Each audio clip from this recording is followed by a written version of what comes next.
नारी के यौन शोषण की यह पौराणिक कथा आपको व्यथित कर देगी। एक थी माधवी, बेहद खूबसूरत, अत्यंत आकर्षक। राजा ययाति की यह बेटी किसी गुण में कम नहीं थी। राजा ययाति ने अपनी बेटी माधवी को उसकी इच्छा के विरुद्ध अपने गुरु गालव को भेंट में दे दिया। यहीं से आरंभ होती है माधवी की बर्बादी की कथा। ऋषि गालव ने माधवी को 3 राजाओं को एक वर्ष के लिए भेंट में दे दिया, सिर्फ इसलिए कि उसे अपने गुरु विश्वामित्र को गुरु दक्षिणा में मूल्यवान घोड़े देने थे। हर राजा से गालव ने 200 मूल्यवान घोड़े लिए, जबकि उसे कुल जमा 800 घोड़े देने थे। इधर हर राजा ने माधवी से संतान की उत्पत्ति की।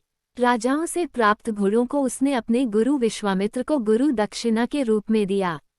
बचे हुए 200 घोड़ों का इंतजाम नहीं हो सका तो गालव ने माधवी को ही विश्वामित्र को भेंट कर दिया।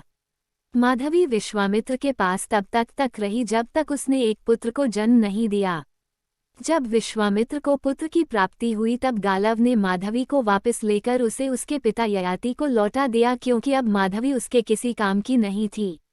महत्वपूर्ण तथ्य तो यह है कि इस दौरान वह खुद भी माधवी के साथ अंतरंग संबंध बनाता रहा।